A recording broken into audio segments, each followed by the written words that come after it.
Hello, Katden lovers and Katden followers. Narito na ang pinaka-latest updates patungkol kay Catherine Bernardo and Alden Richards. OG Diaz, abay narito na ang ating pong nakita or parang point of view with regards sa kanyang mga statement sa issue ng Katniel. Noong araw, let's talk about this one.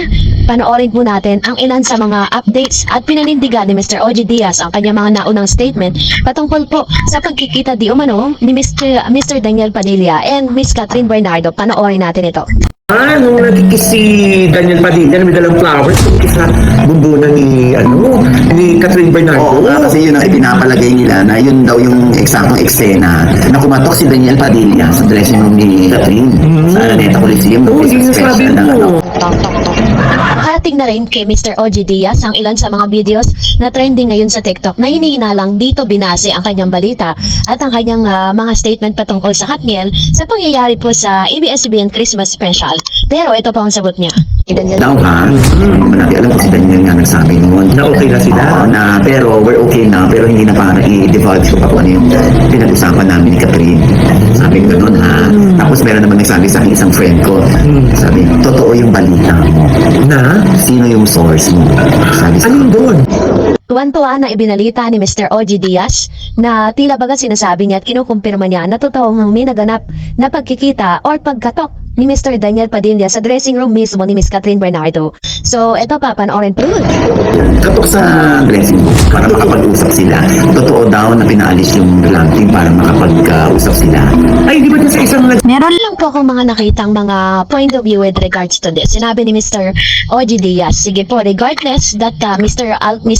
Daniel Padilla is kumatok at pinapasok sa loob mismo ng dressing room ni Miss Catherine Bernardo sa ABS-CBN Christmas Special. So, ang palagay po natin na talagang nangyari at naganap na yung mga bagay na yun. At wala naman din po ako nakikitang masama kung naganap na yun. Kasi well, in fact, nag-usap sila at wala pong nakakaalam kung ano ang totoong pinag-usapan nila, kung ano po yung naging takbo ng usapan nila sa loob ng room. At the same time, wala din naman po ako nakikitang masama kung magiging magkaibigan sila ni Daniel Padilla. At the same time, is hindi pa rin naman po totally umaamin si Catherine at si Alden Richards na talagang sila na nga, 'di ba? At meron pa po binabanggit doon itong si Mr. OG Diaz na parang talagang kinukumpirma niya at confident siya na totoong nangyari yun dahil wala daw na parang nagpuprotesta sa magkabilang panig.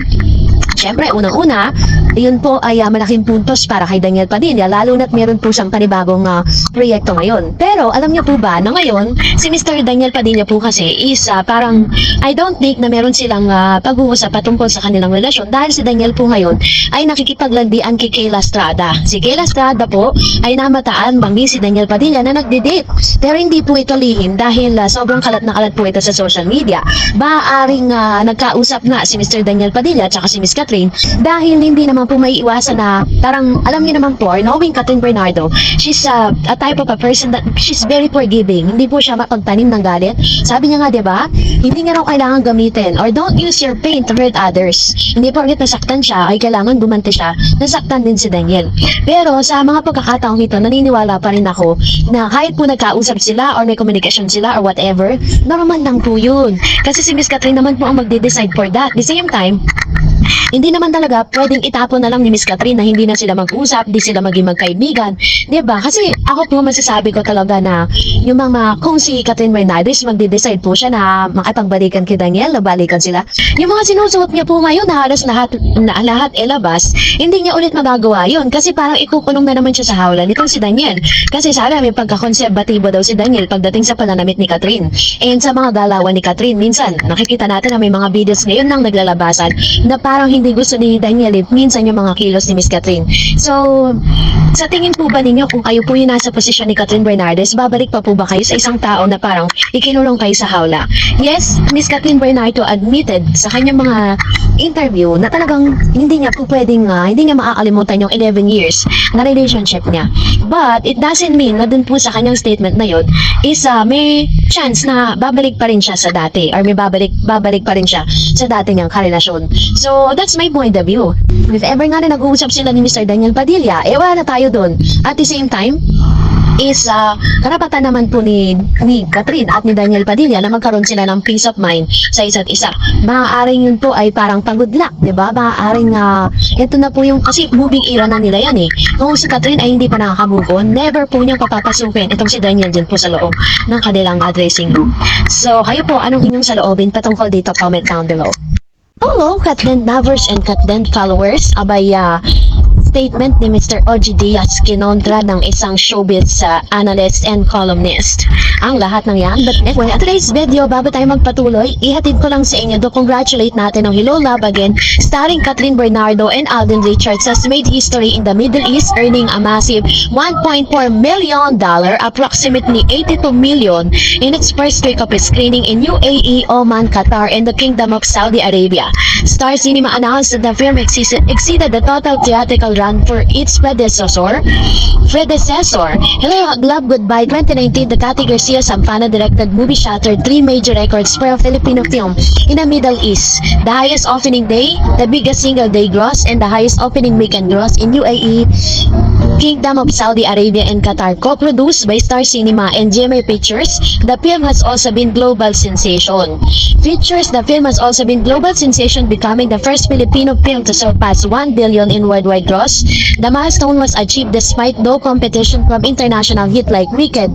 The movie phenomenal success underscore its wide appeal and mark a new chapter of Philippine cinema on the global stage. So, kinongratulate nga ng international movie filmmakers ang Hello Love Again dahil po talagang nalagpasan po nila ang isa sa mga competition, tough competition po nila na Wicked na movie, no?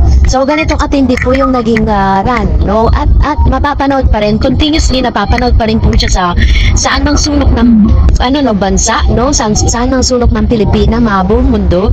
Kung saan this coming January, akala ng ilan tapos na. Pero may mga bansa pa rin po pala talaga na nag-request na mapanood nila yung sinasabing Hello Love Again. Parang hindi lang po mga Pinoy yung curious, but still curious din po ang ilan sa mga foreign countries kung ano bang meron sa pelikulang ito, kung bakit gano'n na lang kahit, no? And eto na pag-usapan natin dahil matapos nga nating marinig ang ilan sa mga confirmation at yung paninindigan ni Mr. OG Diaz patungkol dun po sa balita tungkol kay Catherine at Daniel Padilla. So dahil po dito may isa pong showbiz columnist at showbiz analyst na parang kinontra niya po ang ilan sa mga statement ni Mr. OG, kasi parang sa mga statement niya kasi parang binibigyan niya ng chance ang lahat, or parang binibigyan niya ng false hope ang mga Katniel fans patungkol sa balikang magaganap. Panoorin natin ito. Sabi ko kabalikan sila, tadhana na lang.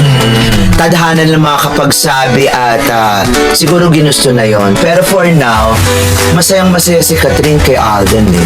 So wag na natin haluan muna ng mga ganyan. Hayaan muna natin si Daniel na magkaroon siya ng sarili niyang kaligayahan, sarili niyang peaceful life. Diba? nanindigan si Loy Pumaloy at ilan sa mga, itong si Mr. Dandan Sermino, patungkol sa mga nalalaman nila at nababalitaan nila katungkol sa Catherine. So which means na parang kung meron man po mga parang balita na inilalabas ngayon si Mr. OG Diaz patungkol sa pag-uusap na di umano nitong si Daniel at si Catherine, pero hindi po sila para maapektuhan na parang wala po na, parang sinasabi nila na nabigyan natin sila ng peaceful mind, no? Siguro po ito rin po yung way ni Mr. Daniel Padilla para din naman magkaroon din siya ng kapayapaan, kasi for the longest time, syempre kahit mapano, aminin man natin o hindi, nagkaroon din po ng malaking effect yun dito kay Daniel. Kasi kung nasaktan niya talaga si Catherine, yes, and of course si Mr. Daniel Padilla, of course nare-realize niya in the end na talagang sobrang laki ng pagkakamali niya at sobrang laki ng regrets niya nung mawala sa kanya si Catherine.